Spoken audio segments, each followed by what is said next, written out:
Shalom, salam sejahtera bagi kita semua. Bapak Ibu saudara-saudari yang dikasihi dalam Tuhan Yesus Kristus, berjumpa kembali dengan program BSJ DKKE di channel YouTube DKKE Official bersama dengan saya Vikaris Yolanda Kristiani Kadi yang melayani di Resort GKE Samalantan, Kalimantan Barat.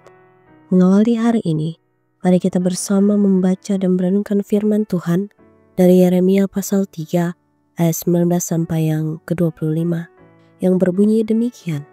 Tadinya pikirku, sungguh aku mau menempatkan engkau di tengah-tengah anak-anakku dan memberikan kepadamu negeri yang indah, milik pusaka yang paling permai dari bangsa-bangsa pikirku.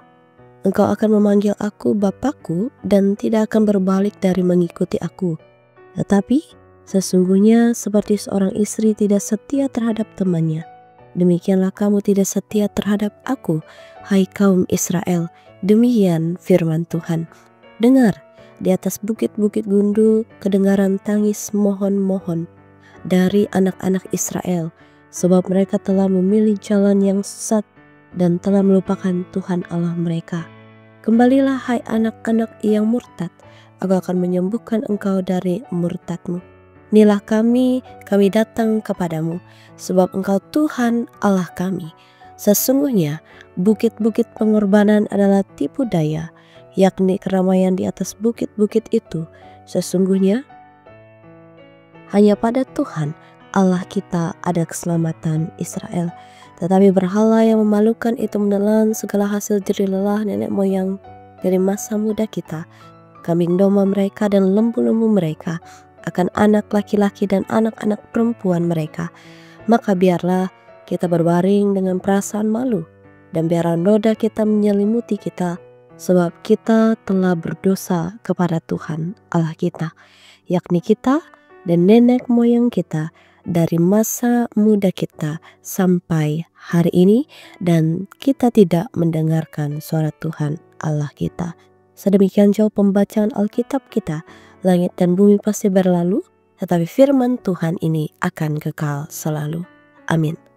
Sobat BSJD yang dikasihi dalam Tuhan Yesus Kristus, ada sebuah quotes menarik dari Raniani Taipa yang mengatakan, sejauh manapun kamu pergi setelah menetap di tempat lain, kamu akan selalu rindu untuk pulang ke rumah, karena rumah adalah tempat ternyaman yang mendamaikan jiwamu.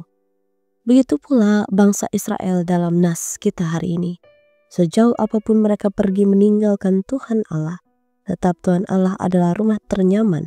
Keselamatan sejati itu bagi mereka. Tuhan berfirman kepada Israel yang tidak taat terhadapnya, agar segera bertobat dan kembali kepadanya. Bahkan Allah sampai memanggil umat Israel dengan istilah murtad, di mana istilah murtad merujuk kepada seorang yang berbelok dan hilang arah dari jalan kebenarannya. Bangsa Israel pada masa Nabi Yeremia telah banyak berbuat dosa di hadapan Allah. Mereka tidak lagi taat dan menyembah Allah. Mereka lebih taat kepada ilah-ilah lain atau berhala-berhala lain yang sia-sia belaka. Allah menghendaki umat Israel sungguh-sungguh serius meninggalkan cara hidup yang mereka lakukan yang lama itu. Bukit-bukit pengorbanan tempat mereka menyembah Baal adalah kesia-siaan.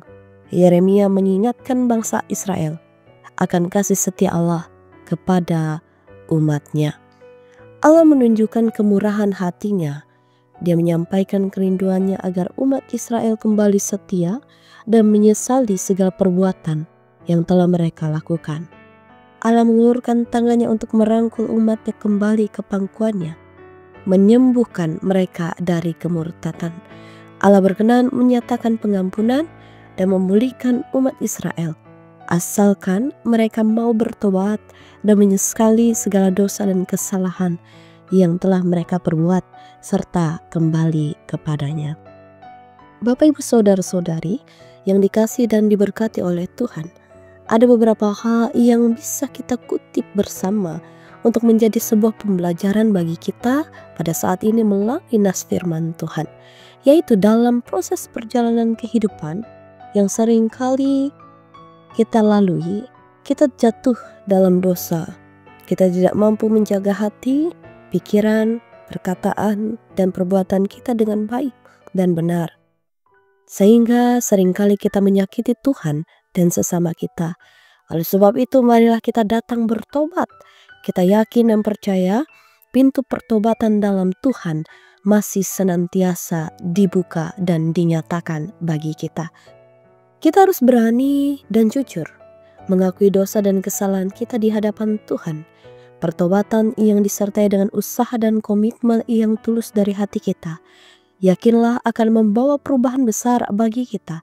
Kesadaran diri untuk bertobat padanya, bukan kepura-puraan, bukan karena paksaan ataupun tekanan dari orang lain, tetapi murni dari diri sendiri untuk berubah menjadi pribadi yang lebih baik. Bagi Luther dan Calvin, pertobatan merupakan hal yang harus dilakukan setiap hari supaya mematikan dosa dan menumbuhkan yang baik. Sekarang hidup kita sudah menerima penebusan dosa dari Tuhan Yesus Kristus di kayu salib.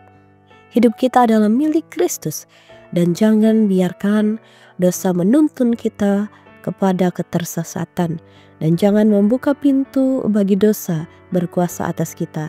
Sebab hanya Allah dalam Yesus Kristus adalah sumber keselamatan yang sejati, bukan yang lain.